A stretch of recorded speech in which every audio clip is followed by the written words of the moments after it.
ಜಾತಿಗಣತಿ ಅನ್ನೋದು ಕಾಂಗ್ರೆಸ್ಗೆ ಸೆರಗಿನೊಳಗಿನ ಕೆಂಡವಾಗಿ ಮಾರ್ಪಟ್ಟಿದೆ. ಕೆಲವರು ಜಾತಿಗಣತಿ ವರದಿಗೆ ಅಪಸ್ವರ ಎತ್ತಿದ್ರೆ ಬಿಕೆ ಹರಿಪ್ರಸಾದ್ ಮಾತ್ರ ಆಕಾಶ ಕಳಚಿ ಬಿದ್ರೂ ವರದಿ ಜಾರಿಯಾಗಲೇಬೇಕು ಅಂತಿದ್ದಾರೆ. ಅತ್ತ ಬಿಜೆಪಿ ಇದು ಕಾಂಗ್ರೆಸ್ನ ಡಬಲ್ ಗೇಮ್ ಅಂತ ಕಿಡಿಕಾರ್ತಿದೆ. ಈ ಎಲ್ಲ ಸುದ್ದಿಯನ್ನ ನೋಡೋಣ ಜಾತಿ ಜಂಗ್ ನ್ಯೂಸ್ ಎಕ್ಸ್‌ಪ್ರೆಸ್‌ನಲ್ಲಿ.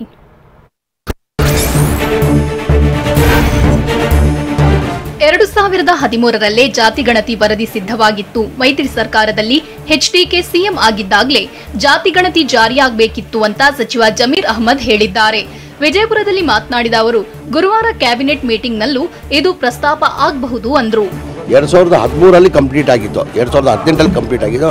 ಅವಾಗ ಸಿದ್ದರಾಮಯ್ಯ ಸರ್ಕಾರ ಹೋಯಿತು, ಸಮ್ಮಿಶ್ರ ಸರ್ಕಾರ ಬರ್ತು, ಕುಮಾರಸ್ವಾಮಿ ಅವರು ಮುಖ್ಯಮಂತ್ರಿ ಆದರು. ಕುಮಾರಸ್ವಾಮಿ ಅವರು ಇದು ಮಾಡಿಲ್ಲ, ಅದು ಕುಮಾರಸ್ವಾಮಿ ಕಾಲದಲ್ಲೇ ಆಗಬೇಕಾಗಿತ್ತು, ಕುಮಾರಸ್ವಾಮಿ ಅವರು ಮಾಡಿಲ್ಲ.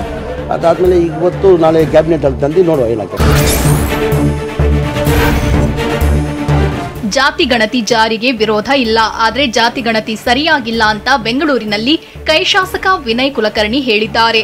ಲಿಂಗಾಯತ ಸಮುದಾಯದಲ್ಲಿ ಹಲವು ಪಂಗಡಗಳಿವೆ, ಇದರಿಂದ ಪೆಟ್ಟು ಬೀಳಲಿದೆ. ಹೀಗಾಗಿ ಮತ್ತೊಮ್ಮೆ ವರದಿ ಪರಿಶೀಲಿಸಲು ಹೇಳಿದ್ದಾಗಿ ಕುಲಕರ್ಣಿ ಸ್ಪಷ್ಟನೆ ನೀಡಿದ್ದಾರೆ. ಆದಂಥದ್ದು ಕರೆಕ್ಟ್ ಇಲ್ಲ. ಯಾಕಂದ್ರೆ ನಮ್ಮ ಸಮಾಜದಲ್ಲಿ ಹಲವಾರು ಪಂಗಡಗಳು 100ಕ್ಕೂ ಹೆಚ್ಚು ಪಂಗಡಗಳು ಲಿಂಗಾಯತ ಸಮಾಜದಲ್ಲಿ ಅದಾವೆ. ಅವನ್ನೆಲ್ಲಾನು ಡಿವೈಡ್ ಮಾಡಿದ್ದರೆ ಲಿಂಗಾಯತ ಸಮಾಜಕ್ಕೆ ಪೆಟ್ಟು ಬೀಳುತ್ತೆ ಅನ್ನೋದು ಅದು ಬಂದು ಒತ್ತಾಯ ಮಾಡಿ ಈಗ ಸಿಎಂ ಅವ್ರ ಮುಂದೆ ಹೇಳಿದ್ರು ಇನ್ನೊಂದ್ಸಲ ರೀಕನ್ಸಿಡರ್ ಮಾಡಿ ಇನ್ನೊಂದ್ಸಲ ಜಾತಿ ಗಣತಿ ಮಾಡಬೇಕು. ರಾಜ್ಯ ಸರ್ಕಾರ ಜಾತಿ ಗಣತಿ ವರದಿ ಬಿಡುಗಡೆಗೆ ಸಿದ್ಧತೆ ನಡೆಸಿರೋ ಹಿನ್ನೆಲೆ ಇವತ್ತು ಬೆಂಗಳೂರಿನಲ್ಲಿ ಬಿಜೆಪಿ ವಿಶೇಷ ಸಭೆ ನಡೆಸಿದೆ.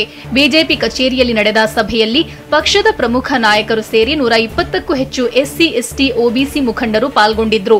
ಒಳ ಮೀಸಲಾತಿ ಜಾರಿಗೆ ಒತ್ತಾಯಿಸಲು ಮೀಟಿಂಗ್ ನಡೆದಿದೆ.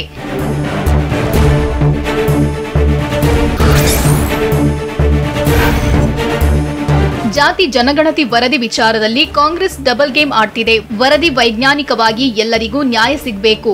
ಆದ್ರೆ ಸಿದ್ದರಾಮಯ್ಯ ತಮ್ಮ ಮೇಲಿನ ಹಗರಣ ಡೈವರ್ಟ್ಗಾಗಿ ಜಾತಿ ಜನಗಣತಿ ವರದಿ ಬಳಸ್ತಿದ್ದಾರೆ ಅಂತ ಬೆಂಗಳೂರಿನಲ್ಲಿ ಆರ್ ಅಶೋಕ್ ಆರೋಪಿಸಿದ್ದಾರೆ.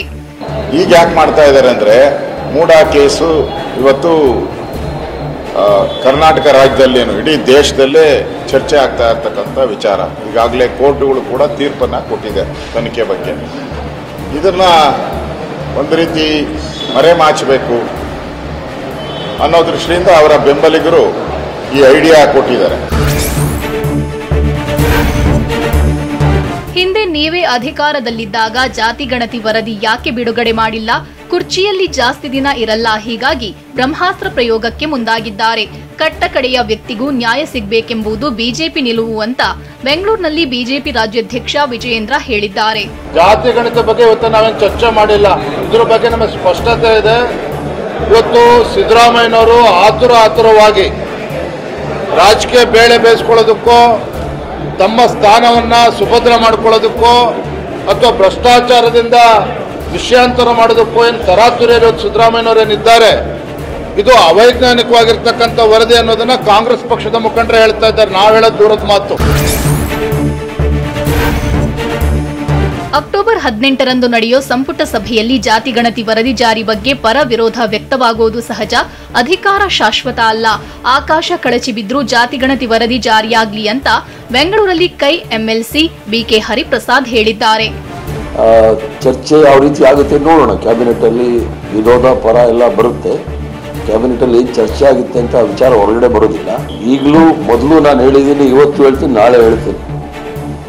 ಆಕಾಶ ಕಳಚಿ ಬಿದ್ರೇನು ಸಹ ಜಾತಿ ಗಣತಿ ಆಗಬೇಕು ಅಷ್ಟೇ. ಜಾತಿ ಗಣತಿಗೆ ಪ್ರತಿ ಮನೆಗೆ ತೆರಳಿದ್ದಾರೆ. ಜಾತಿ ಉಪಜಾತಿ ದಾಖಲಿಸಿದ್ದಾರೆ. ಕಾಂತರಾಜ್ ವರದಿ ಆರ್ಥಿಕ, ಶೈಕ್ಷಣಿಕ, ಸಾಮಾಜಿಕವಲ್ಲದೆ ಅದು ಜಾತಿ ಗಣತಿಯೂ ಹೌದು.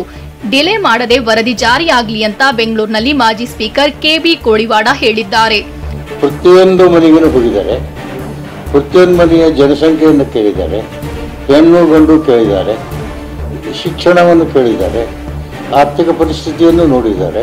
ಮಾಡಬೇಕು ಅತಿ ಶೀಘ್ರದಲ್ಲಿ, 1 ತಿಂಗಳಾಗಲಿ 2 ತಿಂಗಳಾಗಲಿ ಅತಿ ಶೀಘ್ರದಲ್ಲಿ ಇದು ಜಾರಿ ಆಗಬೇಕು, ಆಗಲೇಬೇಕು. ಎಲ್ಲ ಸಮಾಜದ ದೃಷ್ಟಿಯಿಂದ, ಒಂದು ಸಮಾಜ ಅಲ್ಲ, ಎಲ್ಲ ಸಮಾಜದ ದೃಷ್ಟಿ. ಜಾತಿ ಗಣತಿ ನಮ್ಮ ಪ್ರಣಾಳಿಕೆಯಲ್ಲಿ ಇದೆ. ರಾಷ್ಟ್ರ ಮಟ್ಟದಲ್ಲಿ ಚುನಾವಣೆಯಲ್ಲಿ ನಾವು ಕ್ಲಿಯರ್ ಆಗಿದ್ವಿ. ಕಾಂತರಾಜು ವರದಿಯನ್ನ ಯಾರೂ ನೋಡಿಲ್ಲ. ಅಧಿಕೃತವಾಗಿ ಕ್ಯಾಬಿನೆಟ್ನಲ್ಲಿಟ್ಟು ಎಲ್ಲರ ಅಭಿಪ್ರಾಯ ಪಡೆದು ಮುಂದುವರಿಯುತ್ತೇವೆ. ಸದನದಲ್ಲಿ ಇಡಬೇಕಾ, ತಜ್ಞರ ಸಮಿತಿ ರಚಿಸಬೇಕಾ ನೋಡೋಣ ಅಂತ ವಿಕಾಸಸೌಧದಲ್ಲಿ ಸಚಿವ ಪ್ರಿಯಾಂಕ್ ಖರ್ಗೆ ಹೇಳಿದ್ದಾರೆ. ಕ್ಯಾಬಿನೆಟ್ ನಲ್ಲಿ ಇಟ್ಟಾಗೆ ಗೊತ್ತಾಗುತ್ತೆ ಅದು. ಸೊ ಅದನ್ನ ಡಿಸ್ಕಸ್ ಮಾಡೋಕ್ಕೆ ತಯಾರಿದ್ದೇವಲ್ಲ. ಅದನ್ನು ಈಗ ಅದು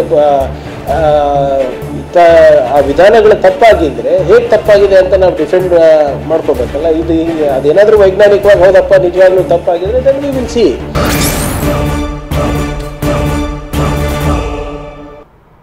ಕೂಸು ಹುಟ್ಟುವ ಮೊದಲೇ ಕುಲಾವಿ ಹೊಲಿಸುವ ಪ್ರಯತ್ನ ಕಾಂಗ್ರೆಸ್ನಲ್ಲಿ ನಡೀತಿದ್ಯಾ? ಈ ಬಗ್ಗೆ ಸ್ಪಷ್ಟತೆ ಇಲ್ಲ. ಆದ್ರೆ ಕೆಲ ನಾಯಕರ ಮಾತುಗಳು ನಡೆ ನೋಡಿದ್ರೆ ಗುಪ್ತಾಗಿ ಏನೋ ನಡೀತಿದೆ ಅಂತ ಅನ್ಸುತ್ತೆ.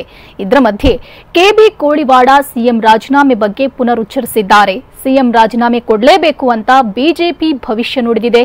ಈ ಎಲ್ಲಾ ಸುದ್ದಿಯನ್ನ ನೋಡೋಣ ಸಿಎಂ ಕುರ್ಚಿ ಕಾಳಗ ನ್ಯೂಸ್ ಎಕ್ಸ್‌ಪ್ರೆಸ್ನಲ್ಲಿ. ಮುಖ್ಯಮಂತ್ರಿ ಹುದ್ದೆಯಿಂದ ಸಿದ್ದರಾಮಯ್ಯ ಬದಲಾವಣೆ ವಿಚಾರ ಬಗ್ಗೆ ಉಪಮುಖ್ಯಮಂತ್ರಿ ಡಿಕೆ ಶಿವಕುಮಾರ್ ರಾಯಚೂರಿನ ಸಿಂಧನೂರಿನಲ್ಲಿ ಪ್ರತಿಕ್ರಿಯಿಸಿದ್ದಾರೆ. ಯಾವುದೇ ಬದಲಾವಣೆ ಆಗುವುದಿಲ್ಲ, ಸಿಎಂ ಆಗಿ ಸಿದ್ದರಾಮಯ್ಯನವರೇ ಇರ್ತಾರೆ ಅಂತ ಡಿಕೆ ಮತ್ತೊಮ್ಮೆ ಸ್ಪಷ್ಟನೆ ನೀಡಿದ್ದಾರೆ. ಯಾವ ಬದಲಾವಣೆನೂ ಆಗುವುದಿಲ್ಲ, ಅದೆಲ್ಲ ಬೇರೆ ವಿಚಾರ ರೀ. ನಮ್ಮ ಸರ್ಕಾರ ಇರ್ತದೆ, ಸಿಎಂ ಇರ್ತದೆ. ಸತೀಶ್ ಜಾರಕಿಹೊಳಿ ಮುಂದಿನ ಸಿಎಂ ಎಂಬ ವಿಚಾರ ಮಾಧ್ಯಮದಲ್ಲಿ ಹೇಳಲಾಗ್ತಿದೆ. ನಮಗೆ ಈವರೆಗೂ ಸಿಎಂ ಬದಲಾವಣೆ ಬಗ್ಗೆ ಸಂದೇಶ ಬಂದಿಲ್ಲ. ಸಿದ್ದರಾಮಯ್ಯನವರೇ ಸಿಎಂ ಆಗಿ ಮುಂದುವರಿಯಲಿದ್ದಾರೆ ಅಂತ ಕಂದಾಯ ಸಚಿವ ಕೃಷ್ಣ ಬೈರೇಗೌಡ ಕಾರವಾರದಲ್ಲಿ ಹೇಳಿದ್ದಾರೆ. ಕಾಂಗ್ರೆಸ್ ವರಿಷ್ಠರು ಸಿದ್ದರಾಮಯ್ಯನವರ ಜೊತೆಗೆ ಇದ್ದೇವೆ, ನಾಯಕತ್ವ ಬದಲಾವಣೆಯ ಯಾವುದೇ ವಿಷಯ ಇಲ್ಲ ಅನ್ನುವಂಥ ಸಂದೇಶವನ್ನು ಕೊಟ್ಟಿದ್ದಾರೆ. ಬ್ರೇಕ್ಫಾಸ್ಟ್ ಮೀಟಿಂಗ್, ಡಿನ್ನರ್ ಮೀಟಿಂಗ್ ಶುರುವಾಗಿದೆ. ರಾಜಾರೋಷವಾಗಿ ಮುಖ್ಯಮಂತ್ರಿ ಪದವಿಗೆ ಕಾಂಗ್ರೆಸ್ನಲ್ಲಿ ರನ್ನಿಂಗ್ ರೇಸ್ ನಡೆದಿದೆ. ಸಿಎಂ 10 ರಿಂದ 15 ದಿನಗಳಲ್ಲಿ ಇಳಿಯುತ್ತಾರೆ ಅಂತ ಅವರ ಪಕ್ಷದಲ್ಲೇ ಮಾತನಾಡುತ್ತಿದ್ದಾರೆ ಅಂತ ಬೆಂಗಳೂರಿನಲ್ಲಿ ವಿಪಕ್ಷ ನಾಯಕ ಆರ್ ಅಶೋಕ್ ಹೇಳಿದ್ದಾರೆ. ರಾಜಾರೋಷವಾಗಿ ಮುಖ್ಯಮಂತ್ರಿ ಪದವಿಗೆ ರನ್ನಿಂಗ್ ರೇಸ್ ಓಡ್ತಾ ಇದ್ದಾರೆ.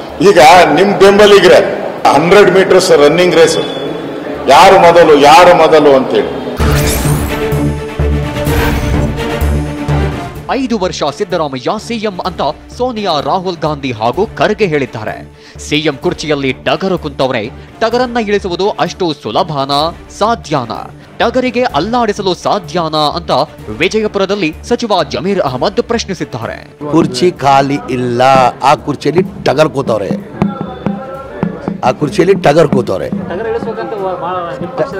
ಸುಲಭನಾ? ಸಾಧ್ಯನಾ?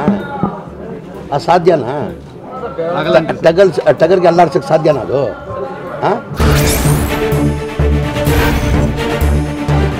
ಸಿಎಂ ಸಿದ್ದರಾಮಯ್ಯ ರಾಜೀನಾಮೆ ಕೊಟ್ಟು ತನಿಖೆ ಎದುರಿಸಲಿ ಅಂತ ಮಾಜಿ ಸ್ಪೀಕರ್ ಕೆಬಿ ಕೋಳಿವಾಡ ಪುನರುಚ್ಚರಿಸಿದ್ದಾರೆ. ಬೆಂಗಳೂರಿನಲ್ಲಿ ಮಾತನಾಡಿದ ಅವರು, ಪಕ್ಷದ ಹಿತದೃಷ್ಟಿಯಿಂದ ಇದು ತನ್ನ ವೈಯಕ್ತಿಕ ಅಭಿಪ್ರಾಯ ಎಂದಿದ್ದಾರೆ. ಇದಕ್ಕೆ ರಾಯಚೂರಿನಲ್ಲಿ ಡಿಸಿಎಂ ಡಿಕೆ ತಿರುಗೇಟು ನೀಡಿದ್ದು, ಯಾರೂ ಈ ಬಗ್ಗೆ ಚರ್ಚಿಸಬೇಕಿಲ್ಲ ಅಂದ್ರು. ನನ್ನ ಅಭಿಪ್ರಾಯ ಇದೆ, ನನ್ನ ಅಭಿಪ್ರಾಯ ಬದ್ಧ ಇರ್ತೇನೆ ಯಾವಾಗಲೂ.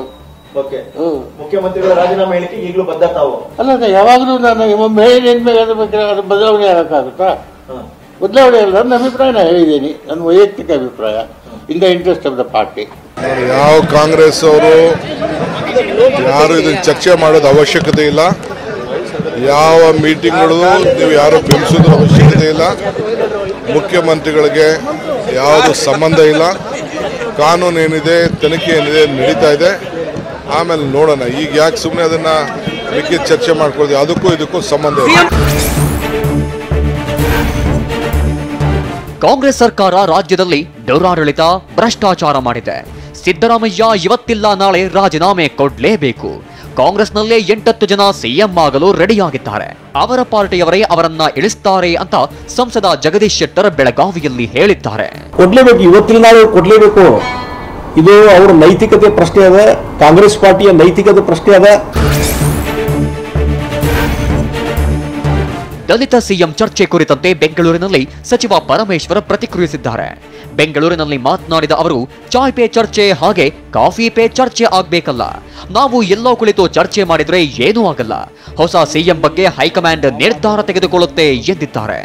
ಅದು ಎಲ್ಲ ನಿರ್ಧಾರ ಎಲ್ಲ ಹೈಕಮಾಂಡು, ಆ ಸನ್ನಿವೇಶನೇ ಬಂದಿಲ್ವಲ್ಲ. ಈಗ ಸನ್ನಿವೇಶ ಬಂದಾಗ ಅದ್ರ ಬಗ್ಗೆ ಚರ್ಚೆ ಮಾಡೋಣ, ಅದ್ರ ಬಗ್ಗೆ ಕೂಗು ಹಾಕೋಣ, ಅದ್ರ ಬಗ್ಗೆ ಬೇಡಿಕೆ ಇಡೋಣ, ಬೇಕಾದ್ ಮಾಡೋಣ. ಆದರೆ ಈಗ ಆ ಸನ್ನಿವೇಶನೇ ಬಂದಿಲ್ಲಲ್ಲ. ಸಿದ್ದರಾಮಯ್ಯ ಸಿಎಂ ಆಗಿ 5 ವರ್ಷ ಇರ್ತಾರೋ ಅಥವಾ 3 ವರ್ಷ ಇರ್ತಾರೋ ಅದು ನನಗೆ ಗೊತ್ತಿಲ್ಲ. ನೀವು ಅದನ್ನು ಹೈಕಮಾಂಡ್ಗೆ ಕೇಳಿ ಅಂತ ಮೈಸೂರಿನಲ್ಲಿ ಸಚಿವ ಸತೀಶ್ ಜಾರಕಿಹೊಳಿ ಹೇಳಿದ್ದಾರೆ. ಸಿದ್ದರಾಮಯ್ಯ ಅವರೇ ನಮ್ಮ ಸಿಎಂ ಬದಲಾವಣೆ ಪ್ರಶ್ನೆ ಉದ್ಭವಿಸಿಲ್ಲ ಅಂದ್ರು. ಇರ್ತಾರಂತ ಅಷ್ಟು ಮಾತ್ರ ಹೇಳಬಲ್ಲೆ ನಾನು. ಇರ್ತಾರೆ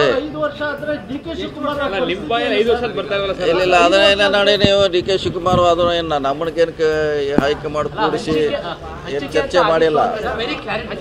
ಅದನ್ನು ಅವ್ರನ್ನೇ ಕೇಳಿ.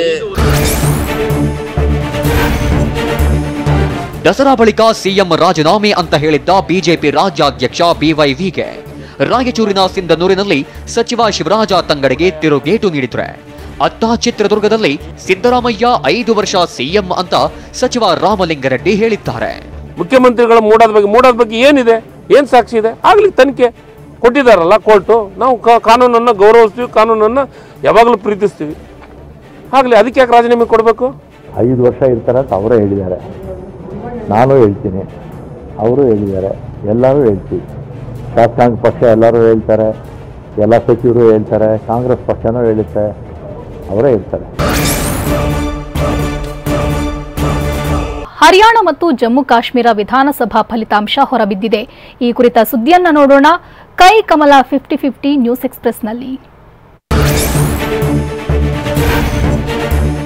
ಲೋಕಸಭಾ ಚುನಾವಣೆ ಬಳಿಕ ನಡೆದ ಮೊದಲ ಚುನಾವಣೆಯ ಬಹುನಿರೀಕ್ಷಿತ ಫಲಿತಾಂಶ ಹೊರಬಿದ್ದಿದೆ. ಜಮ್ಮು ಕಾಶ್ಮೀರ ಮತ್ತು ಹರಿಯಾಣದಲ್ಲಿ ಅದೃಷ್ಟ ಪರೀಕ್ಷೆಗಿಳಿದಿದ್ದ ಅಭ್ಯರ್ಥಿಗಳ ಭವಿಷ್ಯವನ್ನ ಮತದಾರರು ಬರೆದಿದ್ದಾರೆ. ಜಮ್ಮು ಕಾಶ್ಮೀರ ಚುನಾವಣಾ ಅಖಾಡಕ್ಕೆ 873 ಅಭ್ಯರ್ಥಿಗಳಿದ್ದು, ಇತ್ತ ಹರಿಯಾಣ ರಣಕಣದಲ್ಲಿ 1031 ಅಭ್ಯರ್ಥಿಗಳು ಅದೃಷ್ಟ ಪರೀಕ್ಷೆಗಿಳಿದಿದ್ರು. 10 ವರ್ಷಗಳ ನಂತರ ನಡೆದ ಚುನಾವಣೆಯಲ್ಲಿ ಜಮ್ಮು ಕಾಶ್ಮೀರದ ಮತದಾರರು ಇಂಡಿಯಾ ಮೈತ್ರಿಕೂಟಕ್ಕೆ ಅಧಿಕಾರದ ಗದ್ದುಗೆ ನೀಡಿದ್ದಾರೆ. ಒಮರ್ ಅಬ್ದುಲ್ಲಾ ನೇತೃತ್ವದ ಜಮ್ಮು ಕಾಶ್ಮೀರ ನ್ಯಾಷನಲ್ ಕಾನ್ಫರೆನ್ಸ್ ಹಾಗೂ ಕಾಂಗ್ರೆಸ್ ಪಕ್ಷದ ಮೈತ್ರಿಕೂಟ ಗೆದ್ದು ಬೀಗಿದೆ. ಹೀಗಾಗಿ ಜಮ್ಮು ಕಾಶ್ಮೀರ ನ್ಯಾಷನಲ್ ಕಾನ್ಫರೆನ್ಸ್ ಹಾಗೂ ಕಾಂಗ್ರೆಸ್ ಕಾರ್ಯಕರ್ತರು ಕುಣಿದು ಕುಪ್ಪಳಿಸಿದ್ದಾರೆ.